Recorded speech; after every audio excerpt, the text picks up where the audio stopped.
Morning students. आज के इस डिस्कशन में हम हमारे डिस्कशन को आगे बढ़ाते हैं। अभी तक हमने हिस्ट्री के चैप्टर नंबर 2 के 2 वीडियो देख लिए हैं। आज हम इसका ये पार्ट होगा 3, इसको डिस्कस करेंगे। एक बार हम जल्दी रिवाइज कर लेते हैं कि अब तक हमने क्या क्या देखा। सबसे पहले जो वीडियो हमने डिस्कस किया था, या हम दोनों वीडियो में जो हमने डिस्कस किया उनमें हमने देखा कि नई डेंसिटीज़ कैसे आई, कौन कौन सी डेंसिटीज़ आई, इनके बारे में हमने डिस्कस किया था। इसके अलावा एडमिनिस्ट्रेशन कैसे किया गया था, एडमिनिस्ट्रेशन कंट्रोल कैसे होता था, ये देखा था हमने। इन सब चीज़ों को डिस्कस करने के बाद में पहले वीडियो में हमने इसको डिस्कस किया, इसके बाद में हमने डिस्कस किया प्रशस्ति हमने डिस्कस किया। प्रशस्ति के बारे में हमने डिटेल में डिस्कस किया, प्रशस्ति क्या थी। इसके अलावा जो लैंड ग्रांट की जाती थी उसके बारे में हमने देखा। प्रशस्ति की कुछ इमेजेस हमने देखी, उसके बारे में उसमें हमने डिफरेंस भी किया।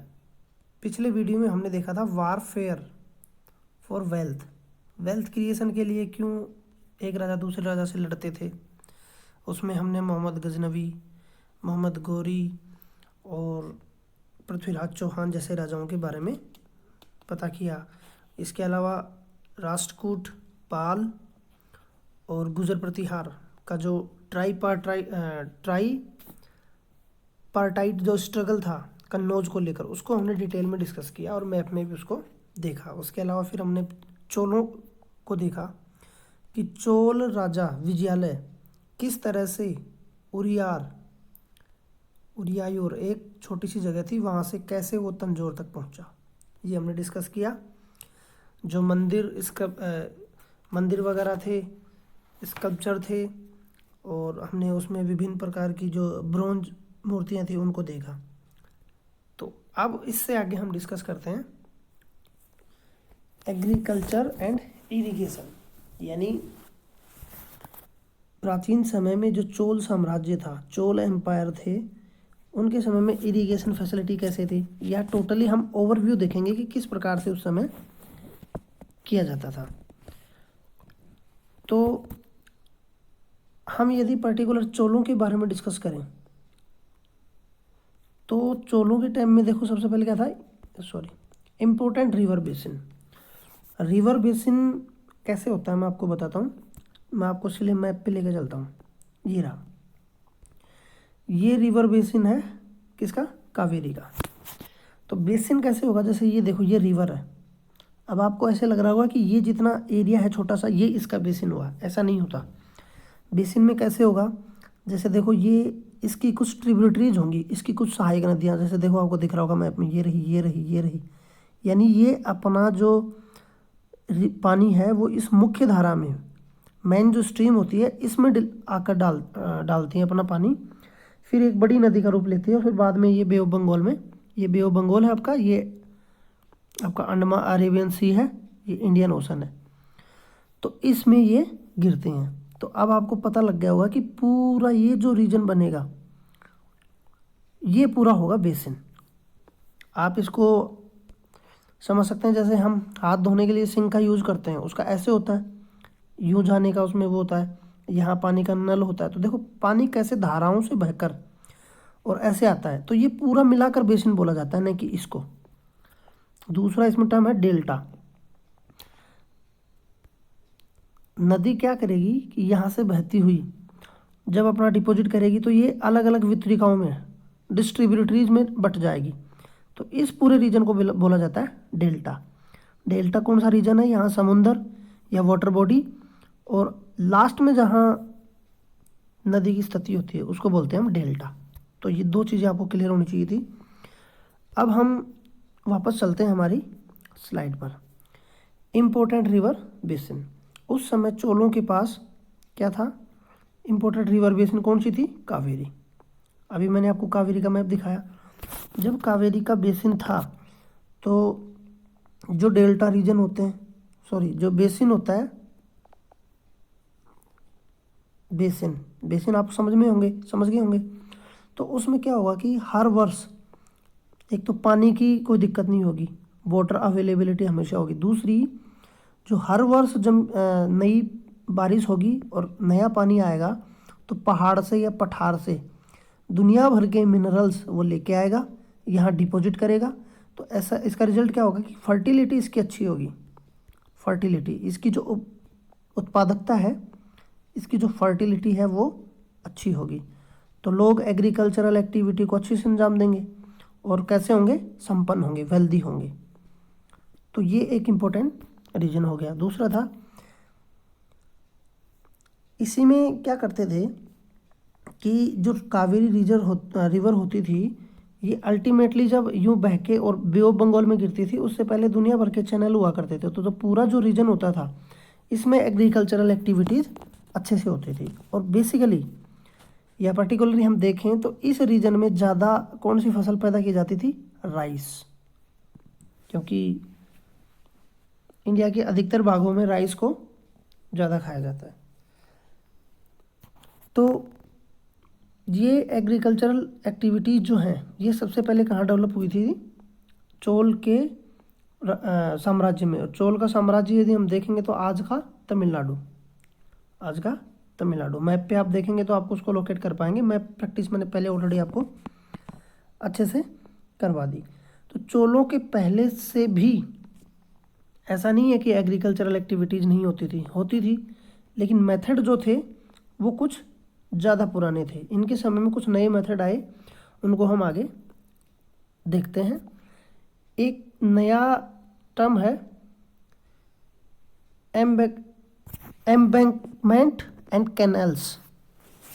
देखो, इसको समझने के लिए क्या करना है कि जैसे रिवर होगी, ये रिवर का पानी है, तो कुछ रीजन ऐसे होंगे जहाँ इसका फ्लड आने की या इसकी बाढ़ आने की पूरी संभावना होगी। तो होंगे क्या कि जो इसका तट होगा, तट पर दीवार बना दी जाएगी, हम इसको बोल सकते हैं तटबंध।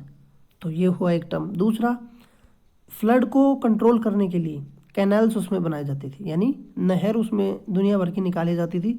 नहरों का दो फायदा हो जाता था, एक तो फ्लड कंट्रोल हो जाएगा, दूसरा जो पानी आप स्टोर करोगे, तो जब नदी में पानी नहीं होगा तो ज़रूरत के समय इस पानी का यूज़ आप किस में कर सकते हो, इरिगेशन में, और जो वाटर यूजेज होते हैं, दुनिया भर की एक्टिविटी होती हैं, उसमें आप यूज कर सकते हो। तो ये दो इम्पोर्टेंट चीज़ मैंने बताई आपको। वैरायटी ऑफ मेथड किसका, इरिगेशन का।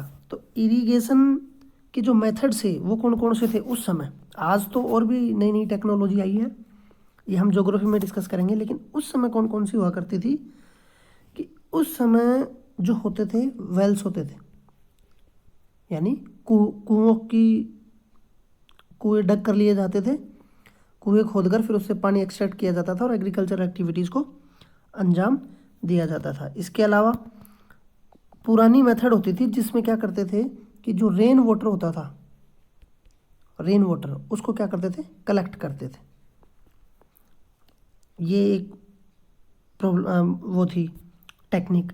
दूसरा, एक तीसरा क्या हुआ, टैंक होते थे उस समय, टैंक्स बना लेते थे, पानी स्टोर हो गया, ज़रूरत के समय उसको यूज कर लिया। तो तीन चीज़ें मैंने आपको बता दी, वेल्व, टैंक्स और कलेक्टिंग ऑफ रेन वाटर। अब इरिगेशन जो वर्क है इसके लिए कुछ रिक्वायरमेंट होती हैं, कुछ बेसिक चीज़ें चाहिए। ऐसा नहीं है कि कोई भी आदमी जाएगा और इरिगेशन कर लेगा, उसके लिए कुछ ऑर्गेनाइजिंग वे में कुछ चीज़ें चाहिए। जैसे प्लानिंग होनी चाहिए, प्लानिंग नहीं होगी तो आप इरिगेशन को एफिशिएंटली नहीं कर पाएंगे। इसके अलावा इसमें लेबर भी चाहिए।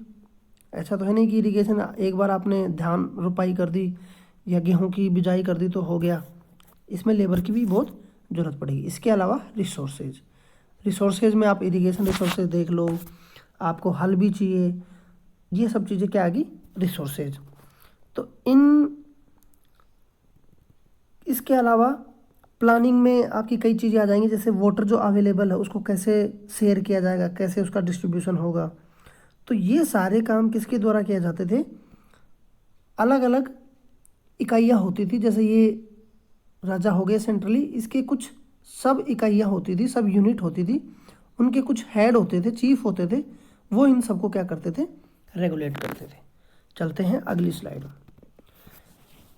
अब हमने पिछली स्लाइड में देखा कि रेगुलेशन की बात की, प्लानिंग की बात की, तो वो सब चीज़ें हम यहाँ डिस्कस करेंगे। एडमिनिस्ट्रेशन ऑफ द एम्पायर, चोलों के जो साम्राज्य था उसमें कैसे वो किया जाता था, एडमिनिस्ट्रेशन किया जाता था। तो यहाँ मानिए चोल राजा राज करते थे, तो इनकी ऐसा नहीं है कि डायरेक्ट कंट्रोल में रहते थे।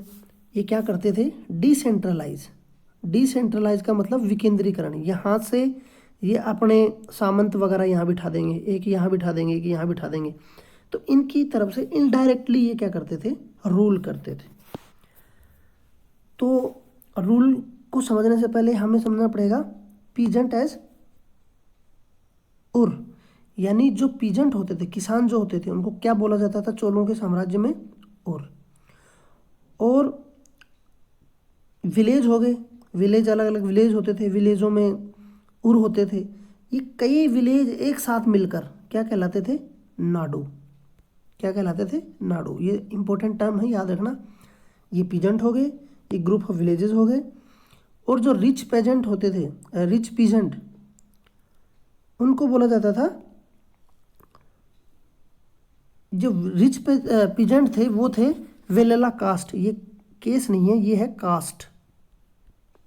जो संपन्न किसान हुआ करते थे वो इस कास्ट से हुआ करते थे।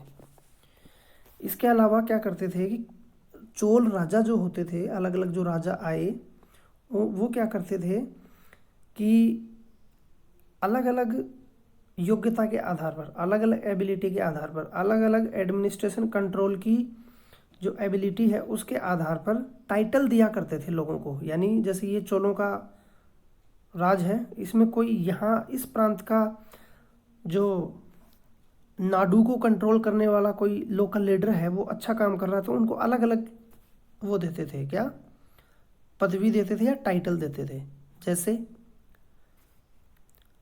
मूवेंट वेलन और एरियार, तो ये दो तरह की पदवी के एग्जाम्पल हो गए। चलते हैं आगे। तो इस वीडियो में हमने दो चीज़ें क्लियर की, एक तो इरिगेशन और एग्रीकल्चर, दूसरा एडमिनिस्ट्रेशन कंट्रोल।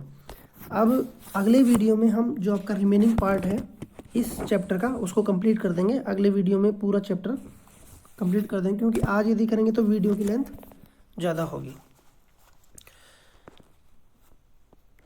मैंने आपको ये कावेरी का पूरा बता दिया।